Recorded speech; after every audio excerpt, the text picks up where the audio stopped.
कन्हैया थोड़े बड़े हुए, अब घुटनों के बल चलने लगे। हमारे घर में बच्चे होते हैं घुटनों के बल चलते हैं ना, तो ठाकुर जी और बलराम जी घुटनों के बल चलने लगे। अब कभी तो घुटनों के बल चलते चलते गोकुल के कीचड़ में चले जाते, कभी आग की तरफ चले जाते। गोपियां सारे दिन देखती रहती थी, और माँ जब बच्चा छोटा होता तो माँ को तो उसी की चिंता रहती है, अब क्या कुबत करेगा ये। बोलो राधे राधे। तो यशोदा मैया को बड़ी चिंता रहती थी। एक दिन तो क्या हुआ कि कन्हैया घर के आंगन में एक बछड़ा था, बछड़े की पूंछ पकड़ ली। अब ठाकुर जी थोड़े बड़े हो गए, मतलब पैरों में चलने लगे धीरे धीरे, तो बछड़े की पूंछ पकड़ ली। बछड़ा बिदक के भाग गया, आवाज दे रहा मैया बचाओ मैया बचाओ। तो यशोदा मैया ने कहा लाला छोड़ दे। तो कन्हैया ने सोचा, एक हाथ से लंगोटी पकड़े हुए थे कि मैया लंगोटी छोड़ने को कह रही, सो लंगोटी छोड़ दी। अब तो नंगम नंगा कन्हैया, यशोदा मैया ने धमकाया, रे पूंछ छोड़ दे इसकी। जैसे तैसे बछड़े को रोका, कन्हैया को उतारा। कभी मोर पर बैठ जाते थे, इतनी चंचलताएं करते थे कि यशोदा मैया खूब बरजती थी, पर उनकी एक नहीं चलती। अब कन्हैया बड़े हो गए। अब छोटा बच्चा होता तो अपने ही उम्र के बहुत सारे बच्चे उसके दोस्त बन जाते हैं, तो कन्हैया के अनेक ग्वाल बाल मित्र बन जाते हैं। तो उन्हीं ग्वाल बालों में एक मनसुखा नाम का ग्वाला था, कन्हैया का मित्र था, सखा था। अब मनसुखा जो था वो मेरी तरह 1.5 हड्डी का था, पतला था। तो कन्हैया ने मनसुखा से कहा, ए मनसुखा तू मेरा मित्र है न? मनसुखा ने कहा हाँ। तो मैं हट्टा कट्टा हूं और मेरा मित्र इतना पतला, ये मुझे अच्छा नहीं लगता। मनसुखा ने कहा, कन्हैया तू तो राजा का बेटा है, तुम्हारे घर में तो लाख लाख गायें हैं, तू तो रोज मक्खन खाता है, दूध पीता है, और हम तो इतने गरीब हैं कि मेरी माँ मुझे कभी दूध पिलाती ही नहीं, मक्खन खिलाती ही नहीं, सारा मथुरा बेच आती है, मुझे तो छाछ पीने को मिलती है। कोई तुम्हारी तरह मुझे भी मक्खन खिलाए ना 2 महीने, तो मैं भी मोटा हो जाऊं। कन्हैया ने कहा, ए मनसुखा तुम्हारे घर का दही माखन खा के वो मथुरा वाले पहलवान बन गए, आज से मैं मक्खन खिलाऊंगा। तो ग्वाल बालों ने कहा, कन्हैया तू कहां से खिलाएगा, तू राजा का बेटा, भाई 1 दिन खिला देगा, 2 दिन खिला देगा, रोज तेरी मैया थोड़ी ना खिलाने देगी, तुम्हारी पिटाई करेगी। कन्हैया ने कहा, मैं अपने घर का माखन नहीं खिलाने वाला।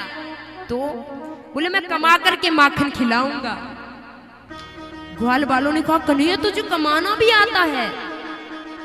कन्हैया ने कहा, मुझे कमाना भी आता है। बोले, हम सभी मिलकर के एक मंडली बनाएंगे, मंडली का नाम होगा बाल गोपाल चोरी विद्या प्रचार मंडल। ग्वाल बालों ने पूछा, कोई काम भी करना होगा भाई, मंडली बनाई है तो कोई काम? बोले, इतना ही काम करना, तुम ये पता करना तुम्हारी माँ है वो घर से कितने बजे बाहर जाती है और कितने बजे घर में आती है। बोले ठीक है। अब कोई भी मंडली होती है, कोई भी संस्था होती है तो उसका एक अध्यक्ष होता है। बोले मंडली तो बन गई, अब इसका अध्यक्ष किसे बनाए? बोले अध्यक्ष वो बनेगा, सभी अपने अपने घरों में चोरी करेंगे और अपनी माँ से जो बिना पीटे आ गया वो अध्यक्ष बनेगा। सब ग्वाल बाल अपने घर पर जाते हैं। कन्हैया चुपचाप माखन के कमरे में घुस जाते हैं। जैसे ही माखन के मटके में हाथ देने लगे कि सामने एक मणियों का खंबा था। उस मणि में स्तंभ में कन्हैया को अपना प्रतिबिंब दिखाई दिया। आज से पहले कन्हैया ने कभी अपना प्रतिबिंब नहीं देखा, कभी अपनी शक्ल नहीं देखी, क्योंकि पहले के जमाने में शीशे नहीं होते थे, स्मार्टफोन नहीं होते थे। आजकल तो बच्चे जन्मते हैं, जन्मते ही उसकी फोटो स्मार्टफोन हाथ में होता है बच्चों के। बड़ों को इतना नहीं चलाना आता जितना बच्चे चला देते।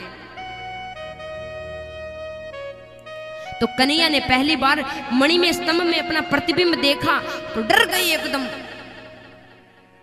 तो कहने लगे, अरे मैया तो बड़ी शानी है, वहां ने तो माखन की रखवारी के लिए एक कारो कलूटो छोरो रख रखो है।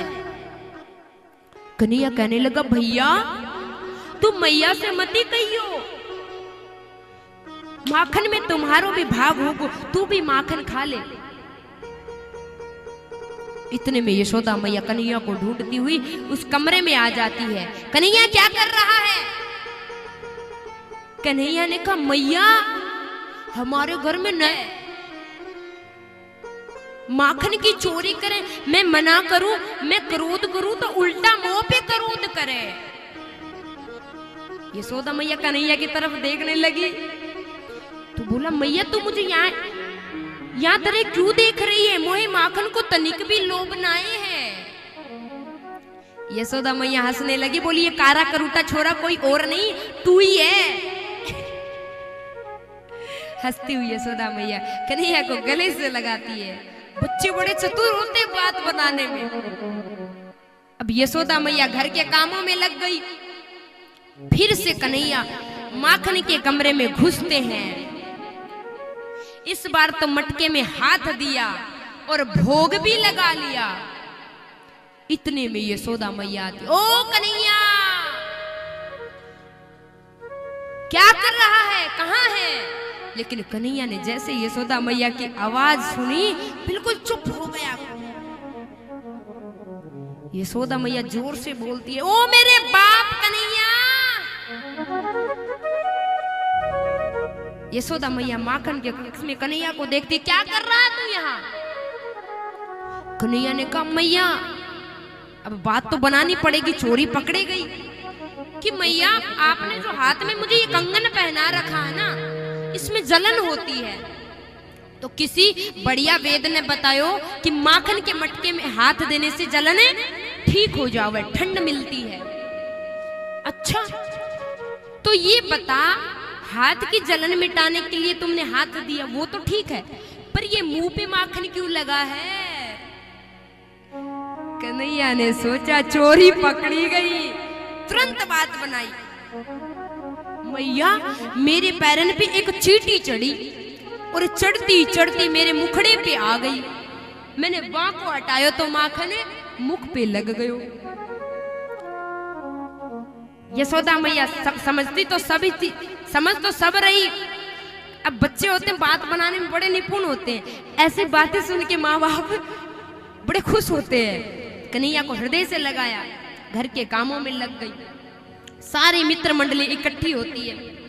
अब सारे ग्वाल बाल अपनी अपनी माओं से पिट पिट के आए थे, सिर्फ कन्हैया को छोड़कर। तो मंडली का अध्यक्ष कौन बनता है? जोर से बोलो, कौन बनता है? कन्हैया। अब कन्हैया ग्वाल वालों के साथ गोपियों के यहाँ माखन की चोरी करने लगता है। बहुत सारी गोपियां इकट्ठी होकर के यशोदा मैया के पास आती हैं। एक गोपी शिकायत करती है कि मैया ये तेरा कन्हैया है, ये मेरे बछड़ों को खोल देता है। यशोदा मैया कहती, अच्छी बात है, मेरा कन्हैया तुम्हारा काम कर देता है। तो गोपी कहती है कि बछड़े उस समय खोलता जिस समय गाय दूहने का समय ना हो। तो यशोदा मैया बोली, जैसो मेरो छोरो वैसो तेरो छोरो, तू डांट दिया करो। तो गोपी कहने लगी, मैं जब इसे डांटती हूँ ये हंसने लगता है, मेरा सारा क्रोध गायब हो जाता है। दूसरी गोपी कहती है कि यशोदा तेरा कन्हैया बड़ा उत्पाती है, ये मक्खन की चोरियां करता है और इतना तेज तर्राट है, यदि हम अंधेरे में मक्खन रख देती हैं तो तुमने जो ये मणि के कंगन पहना रखे इसके प्रकाश से ये मक्खन चोरी कर लेता है। और इस बात की इसको पक्की पहचान है कि कौन जगह है, क्या वस्तु रखी है। यशोदा मैया बोली तुम मक्खन को ऊंचे मटकों में रखा करो। बोले मटकों में भी रख के देख लिया, बड़ा दिमाग लगाता है। ग्वाल बाल आपस में एक के ऊपर एक के ऊपर चढ़ के मक्खन की चोरी कर लेते हैं। 2-3 गोपियां वो कहती कि ये यशोदा मैया, जब हम मथुरा दूध दही बेचने जाती हैं तो ये कन्हैया अपने सखाओं के साथ में पेड़ों में छुप जाता है और कंकरियों से हमारी मटकियां फोड़ता है। किस प्रकार से गोपियां